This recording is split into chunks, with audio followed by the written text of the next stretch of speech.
I'm very pleased to welcome our guest speaker today.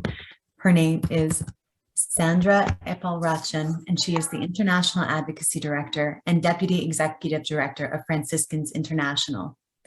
She's here to speak with us a little bit about the newly created Special Rapporteur on Human Rights and Climate Change, which is really, really good news and the result of many years of hard work by many different actors at the UN space. But to tell you a little bit more about Sandra, she has extensive experience and expertise in international legal and advocacy processes, especially pertaining to economic, social, and cultural rights. Prior to her position as International Advocacy Director, Sandra served as Senior Legal Advisor in the Legal and Policy Office of the International Commission of Jurists in Geneva, heading the program on economic, social, and cultural rights. Before joining the ICJ, she worked for over 10 years for Food First Information and Action Network International, an international NGO specialized on the right to adequate food.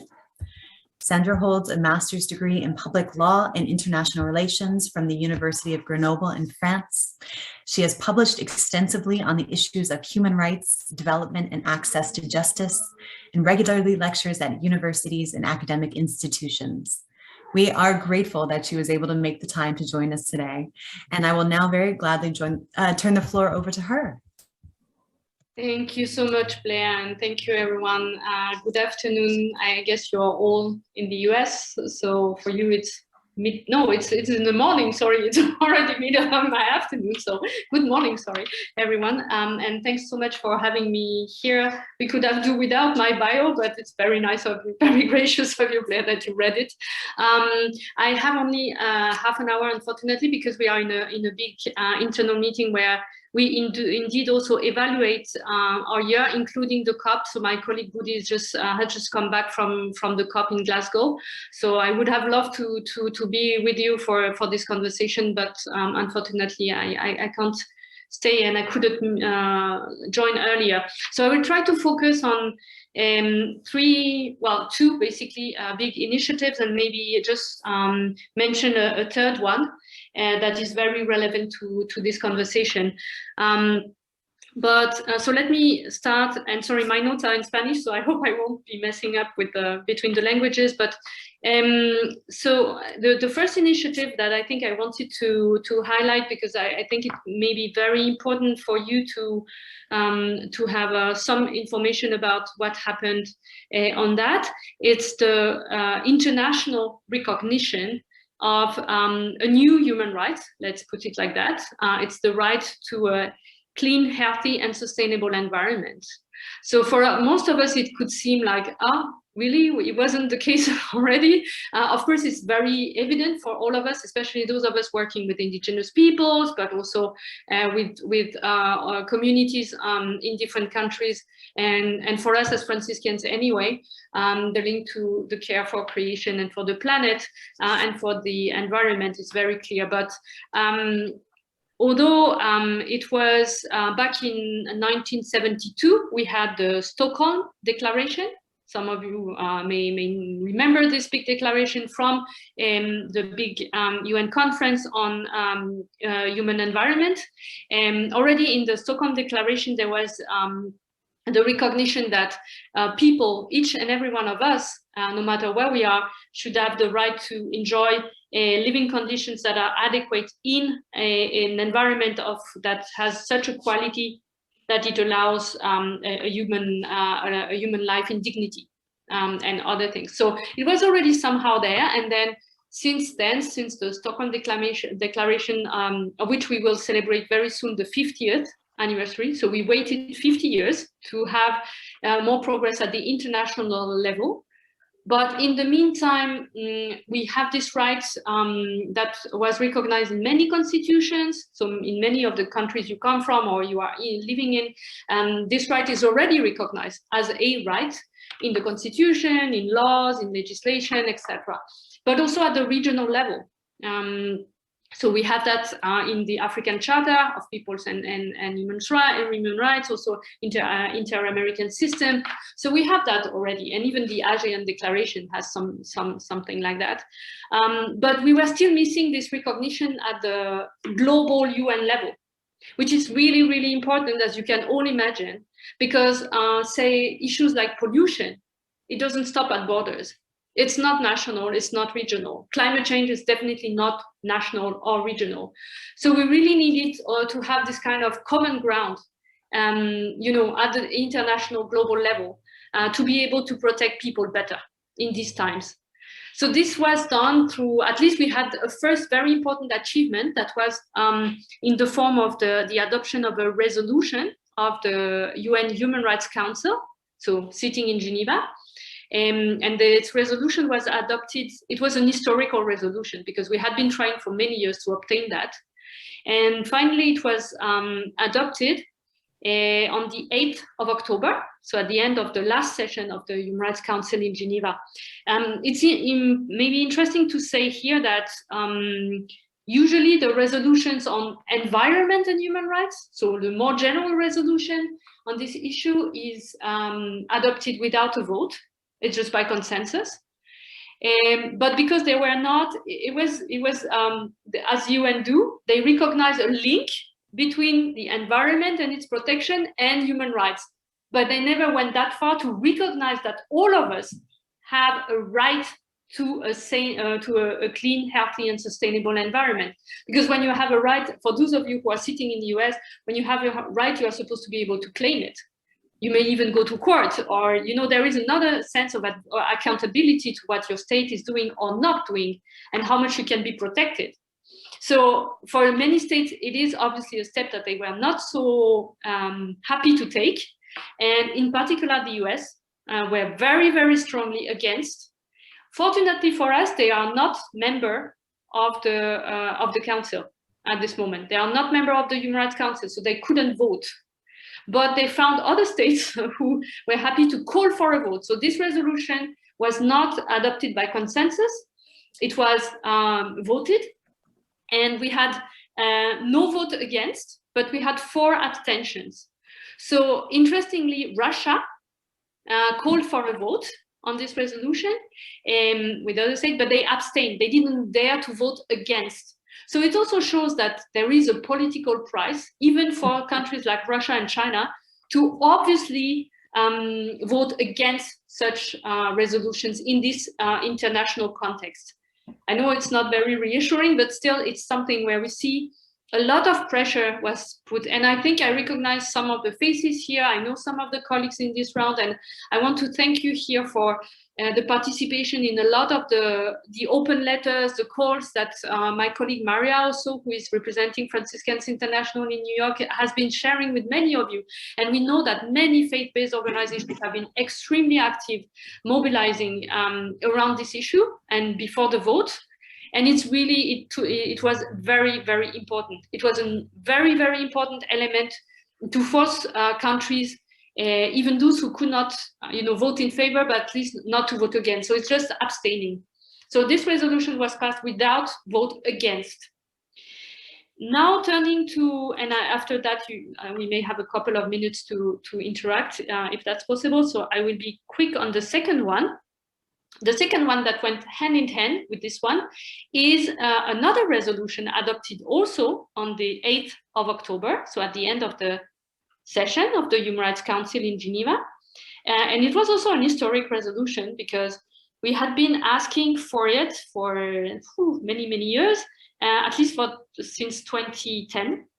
And it was the creation of a new special rapporteur, so a new independent expert mandate of the UN, of the Human Rights Council, to work on climate change and human rights. And the first time that we have kind of a very public statement of civil society groups, it was 2010, as I said, at the UN. And there, again, faith-based groups were really, really at the forefront of this, including FI, Franciscans International, but many other organizations and faith-based groups and religious orders were involved in asking for it.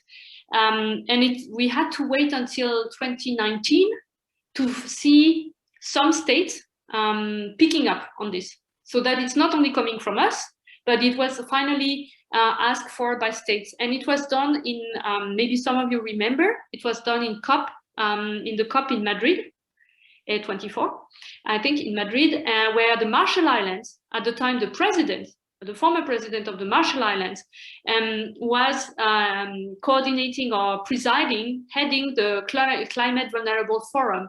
You know, this group of states, the states who are the most affected by climate change. And she was, Mrs. Heine, she was asking for it in the COP. She was saying, we need to create this new mandate of an independent expert or special rapporteur of the UN to work on climate change and human rights. And after that, since 2019, since then, there were many declarations and initiatives. And finally, we had the resolution headed by the Marshall Islands and some other small island developing states. So, of course, small island developing states are having a very important role in that, as you can imagine, because they are very survival with that stake. So when they came to the negotiation, they were very clear. For us, it's a question of survival. And even if you react right now, we know that a big part of the Marshall Islands will be inhabitable by 2030 anyway. So it's not even for us. And that's why they insist, my digression on that, that's why they insist on not only working on climate change and ambition, but also on climate change and human rights, because there are impacts that are unavoidable now. We know that some people whose land will disappear. We know that some people are already displaced and will be displaced. That's for sure. That's very sad, but that's for sure. So now, what do we do with that? I mean, there are still human rights. And so you can at least make sure that you ensure the minimum of dignity and rights that you can still grant or ensure for these people. So for instance, it's not because your land is disappearing that you're supposed to be all your life and your kids will be all their life refugees. We could perfectly ensure that you can maintain your nationality, you can maintain your language, you can still teach your children in your language, maintain some cultural identity. So that's only one example of how you think of these issues through a human rights lens or perspective. So you can imagine how important that is for, especially for some countries who are already dealing, it's not like in 10 years, it's now. So just giving this example, because it always strikes me that sometimes when we say, sure, climate change and human rights, sure, but what does it mean concretely? And that is exactly what it means. Also, this mechanism is important because it will not only look at, you know, this kind of fatality. So, oh, climate change have impacts on rights. You know, it affects our right to health, it affects our right to water, etc., etc. Yes, this is an important aspect, but climate measures, so policies that are taken to normally address climate change can also affect a lot of human rights, right? So, and we know that there are a lot of reforestation measures, REDD+ measures, there are a lot of things that, or even in renewable energy projects, etc., that can actually immediately violate a lot of rights. So we need also to be very attentive that this aspect is covered.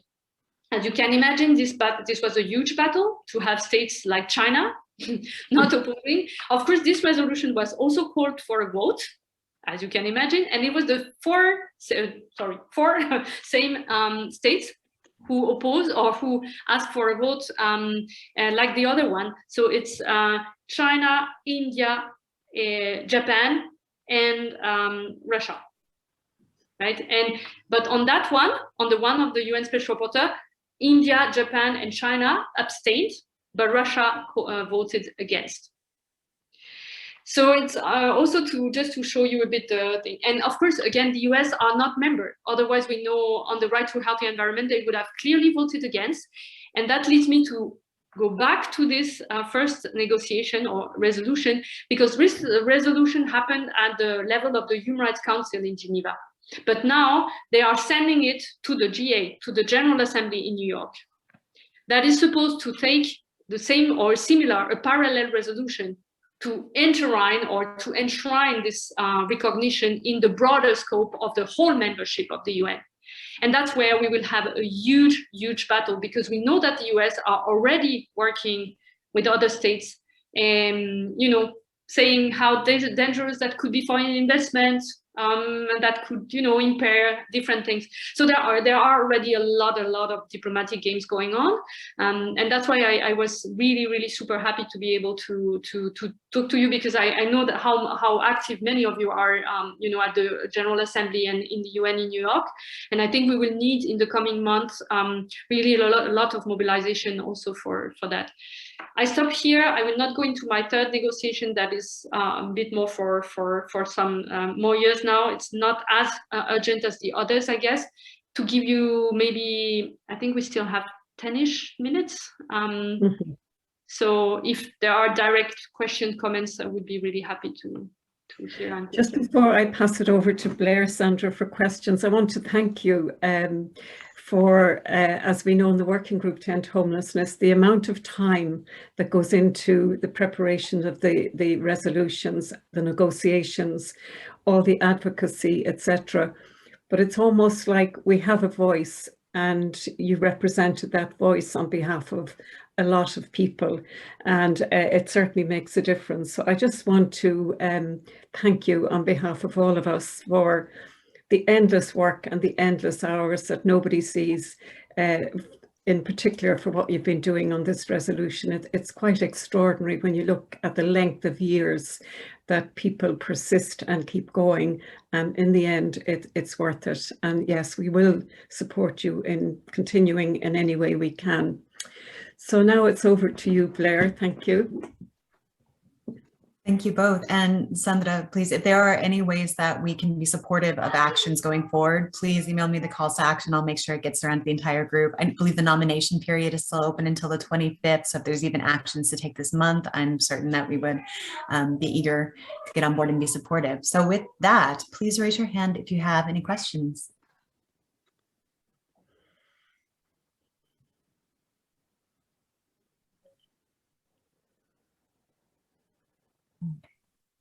So I speak very fast in no matter what language. So just if I lost you somehow with my accent and with my speed, don't hesitate to ask for clarification. I won't take it personally, for sure. Well, I have more of a comment while we wait to see if anybody has any questions for you. But I want to say that I was especially excited to see the resolution, both about the special rapporteur, but also about the language ensuring our human rights to clean air, clean water, clean environments being passed at the UN level, because we are in fact working on a mirror campaign basically on this in my home state of New Jersey. I'm very happy to announce that yesterday, New York State just passed a green amendment for New York, which, yeah, it's a very similar language that ensures that human right within the state of New York. And hopefully between the international pressure and New York pressure, little by little, we'll get, the United States to fall in line too, and to catch up with this. I do see a question from Frank Breen. Go ahead, Frank. Yes, we just wrote a letter from the Maryknoll Office of Global Concerns to both the ambassador of the United States to the UN and also to the Charge d'Affaires in Switzerland. It was on another issue, but I would like us, just me, I'm not talking about RUN, I'm talking about just me personally and the Office of Global Concerns for Maryknoll. I think we would be very interested in drafting a letter or writing a letter to the US ambassador and also to the Charge d'Affaires in Switzerland, say, why is the US so opposed to considering climate rights a human right? So is there anybody who has a letter or a sample letter, a draft of a letter? I think we would be very willing to send that on. And incidentally, with regard to Ambassador, what's her name, Greenfield, Thomas Greenfield, is that her name? In New York, we could not find any email address whatsoever. Yeah, so we know we have to send the letter through the snail mail, as they say, but we live in New York, so it should only take a couple of days to get there to the place. So anyway, is there a letter available, or can somebody draft a letter? That's my question. Mm-hmm. Yeah, no, that's a very, very good one. And I know Maryknoll has been incredible on the open letter on the special rapporteur. I don't know how many groups and congregations beside the international, center of concern. It was just incredible, the mobilization. So thank you so much for that. I was very, very appreciated. I think We are still struggling a bit because, you know, for New York, we kind of understood that they want to go ahead for this year to bring it to the GA, the General Assembly, but the process and the, you know, we're also very attentive to the pace and the information we receive from the core group of the states who are leading on this resolution. And so the core group of this resolution is Costa Rica, Maldives, Morocco, who am I forgetting? Slovenia and Switzerland. And yeah, this is, we are really a bit on kind of on hold to see when, you know, when and what will happen and when we can make the best out of our capacity of mobilization, let's put it like that. But I take really good note, Frank, of this, and I know I can rely on Marinol, and as soon as we have a letter, or I can try to see what we shared to the diplomats in Geneva, if it can serve as a basis already. But in terms of like the very key moment in New York, I think we still need a bit of more clarity about when they would be putting it on the table. Most probably it will be at the end, or in the plenary at the end of the GA, so in December, because they haven't really planned for it. I mean, they couldn't anticipate it so much because it was adopted only early October, and we weren't sure whether this year would be happening or not. But I'm really happy to go through, I guess, Blair and others to mobilize the whole group, and then those of you who are interested and are anyway in a capacity to mobilize, that will be really, really helpful. And I take note also of this on the US in particular, because we will have groups of organizations who will be focusing on the US, as we did already. So Amnesty, I mean, big organizations also were already in Geneva trying to influence, so at least they would be silent, because our argument was like, you don't need to vote, you're not on the council, so at least try not to be too destructive. It didn't work that well. They were giving us assurances that they would be silent. They weren't. But I know this is still a bit of a mess in the administration. I mean, we have Biden, but in many corners of the administration, there are still either very junior people or, you know, old guards. So I don't know how much the instructions are also still shaping. And that's something where those of you who have the possibility will be very helpful also in trying, you know, to understand really where the blockage is really actually is very, very clearly happening. I take note also of the contact. Teresa. Thank you so much, Sandra, and wonderful work here, of course, as everyone had said. I wanted to know if you could give us some general sense of what some of the kind of opposing arguments were that were presented, and you don't necessarily need to ascribe them to particular countries if it's not appropriate, but just to give us a sense of sort of what are the specific points that we're up against, what are the strategies that are coming from the resistance side of things. You're right. So I mean, it's not a secret for the US, but also for others, they didn't find that it's an appropriate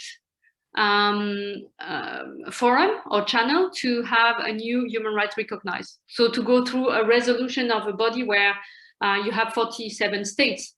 So some were arguing, not the US obviously, but some were arguing that it would have been better directly at the General Assembly, as it was done for the right to water. But of course, the situation was very different.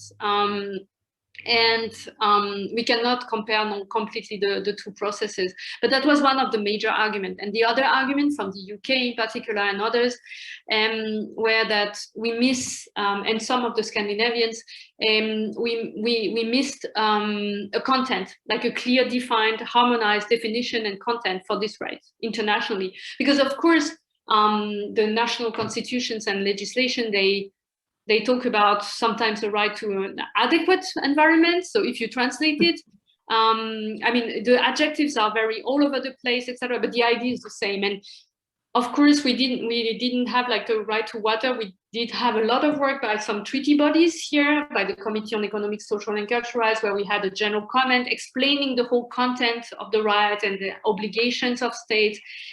it wasn't exactly that position for the right, but we had a lot of work by the special rapporteur. So by John Knox before, and now David Boyd.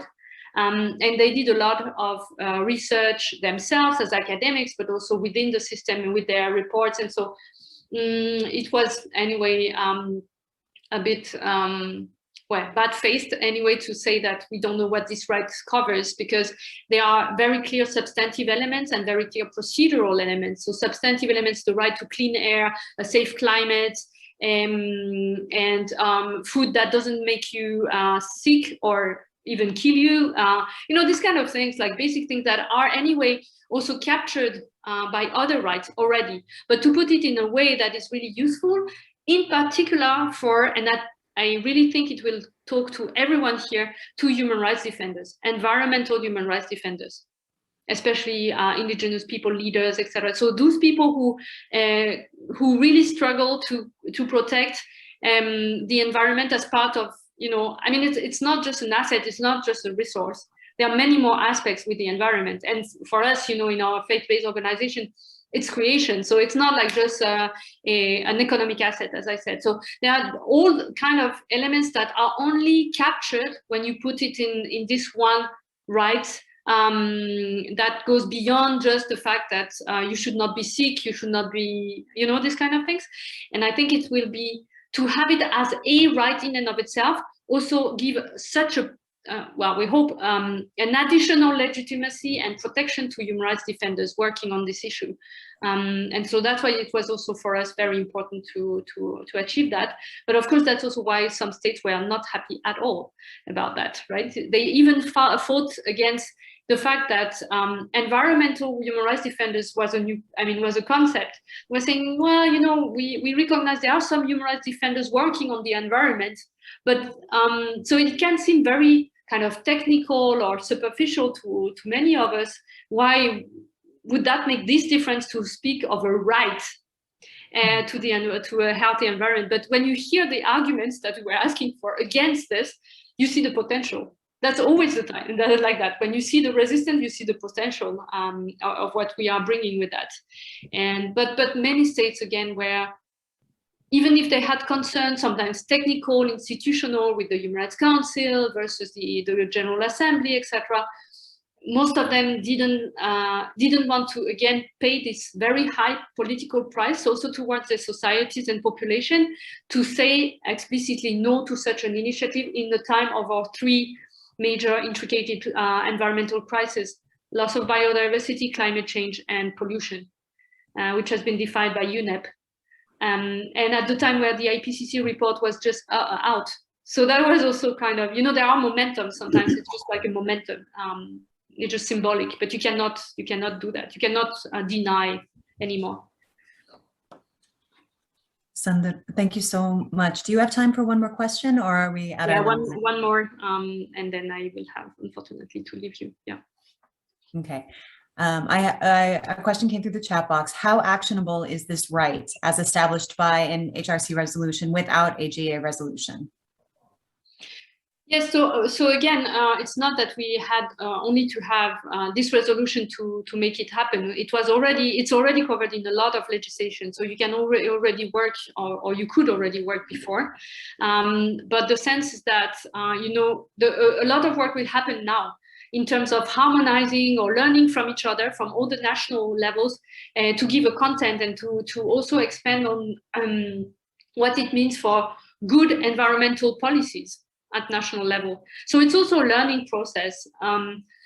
Excuse me, and also a kind of harmonization, I think, or common standard of achievements that we want to have with the country. So it's also an encouragement, and it's also something that I think for me, as you said, as an economic, social, and cultural rights person, it's really clear that to have that as a right recognized that way, it will also open doors for other forums like the Committee on Economic, Social, and Cultural Rights, UPR, but even at the General Assembly, other UN bodies to have a more secure international ground to work on this issue and advise and question states, and, you know, for more accountability. So that's just in a nutshell.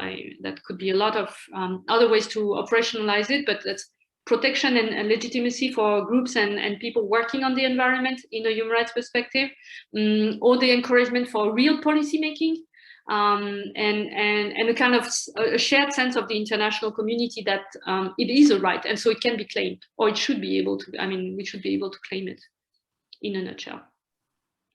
Amen. And it is, in fact, a right. Sandra, I want to thank you so much for coming to speak with our group today, for filling us in on this great news of this measure that has been passed, for giving us more background about what this means going forward and what kind of next steps need to be taken, and the fact that we can already act upon this really great news and declaration of what should have been self-evident from the beginning, that we have a human right to healthy environments. Thank you so much for coming and for filling us in today. We really appreciate your time. Muchas gracias.